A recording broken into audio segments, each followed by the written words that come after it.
भारतीय आदिवासी प्रांतर संघटनेच्या वतीनं आज कळमनुरीमध्ये जे आहे ते कळमनुरीच्या तहसील कार्यालयावरती मोर्चा काढण्यात आला होता। मोर्चा जे आहे ते विविध मागण्यासाठी होता। आपल्यासोबत आहेत प्रांतर संघटनेचे अध्यक्ष, काय सांगाल कशा संदर्भात मोर्चा होता आणि मोर्चामध्ये मोठ्या समाजात आदिवासी बांधव सहभागी झाले होते? हा मोर्चाचा मुख्य उद्देश असा होता की आदिवासी आरक्षणामध्ये बंजारा, धनगर, गोसावी, गोपाळ या कोणत्याही समाजाचा हैदराबाद गॅजेटचा आधार घेऊन याच्यामध्ये समाविष्ट करण्यात येऊ नये। आणि हैदराबाद गॅजेट हे काही संविधान नाही। हा महाराष्ट्र, हा देश सगळं संविधानावर चालतो आणि संविधानाच्या पेक्षा मोठा हैदराबाद गॅजेट नाही।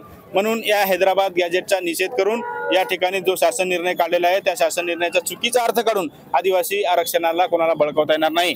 आणि अशा पद्धतीने जर हे महाराष्ट्र सरकार करत असेल तर त्यांना धडा शिकवल्याशिवाय संपूर्ण महाराष्ट्रातील आदिवासी समाज राहणार नाही। त्यासोबतच जे खासदार आहे आणि 40 आमदार आहेत, त्या आमदारांनी देखील आदिवासी आरक्षणाच्या विरोधामध्ये, घटनेच्या विरोधामध्ये जाऊन बंजारा समाजाचं समर्थन करणारे, धनगर समाजाचं समर्थन करणारे शिफारस पत्र हे महाराष्ट्र सरकारकडे दिलेले आहेत। या आमदारांना देखील आम्ही इशारा देतो की यानंतर जर तुम्ही आमच्या आदिवासी आरक्षणामध्ये इंटरफेअर करत असाल तर तुम्हाला देखील तुमच्या मतदारसंघामध्ये येऊन आदिवासी समाज धडा शिकवल्याशिवाय राहणार नाही।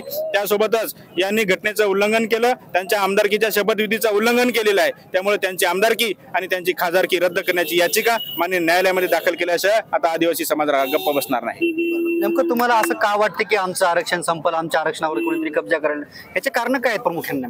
यामध्ये खोटे GR किंवा चुकीच्या पद्धतीचे संदर्भ देऊन त्या एकदा बोगस आदिवासीमध्ये एवढ्या मोठ्या प्रमाणात 2.5-3 लाख रुपये, 2.5-3 लाख लोकांनी बोगस आदिवासींचे सर्टिफिकेट काढून मोठ्या मोठ्या नोकऱ्या बळकावलेल्या आहेत। एकीकडेच आदिवासींचं मोठ्या प्रमाणात आरक्षण हिसकावलं जात आहे आणि अशा पद्धतीने चुकीचे जर GR काढले आणि असे जर कास्ट सर्टिफिकेट OBC मराठा समाजासारखे जर निघायला लागले तर असा वाद आदिवासी समाजात देखील उत्पन्न होईल। आणि ही प्रतिष्ठित जे लोक आहेत, हे प्रस्थापित लोक जर आदिवासी समाजामध्ये आले तर संपूर्ण आदिवासी समाज हा बेदखल झाल्याशिवाय राहणार नाहीत। आदिवासीच्या जमिनी हे लोक बळकावतील, आदिवासीच्या नोकऱ्या हे लोक बळकावतील आणि आदिवासी समाजाला पुन्हा बिकळ लागण्याची वेळ येईल, आम्हाला जंगलामध्ये वापस जाण्याची वेळ येईल। परंतु आता जंगल सुद्धा शिल्लक राहिले नाहीत, त्यामुळे आदिवासींना दिवसा ढवळ्या आत्महत्या करायची वेळ येईल। म्हणून आमचा या लोकांवर विरोध आहे। कोणत्याही लोकांनी चुकीचा अर्थ काढून त्याच्यामध्ये संविधानाच्या घटनेचं उल्लंघन करून आदिवासी आरक्षण बळकावता येणार नाही।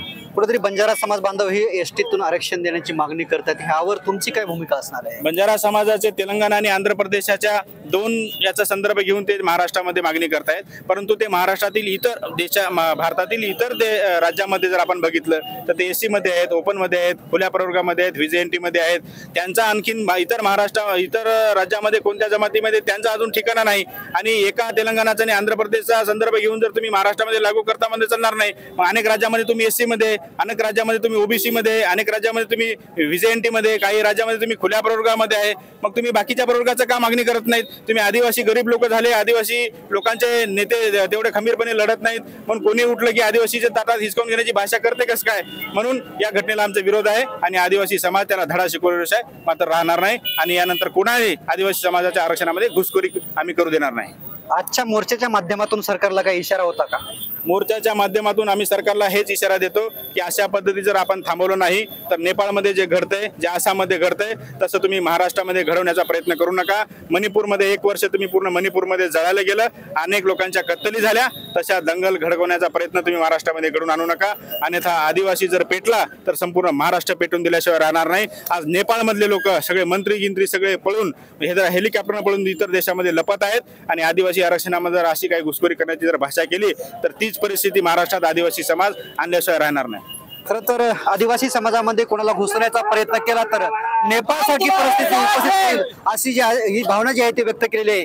कॅमेरामॅन ज्ञानेश्वर वानखेडे सह मी रमेश चेंडके, TV9 मराठी, कळमनुरी, हिंगोली।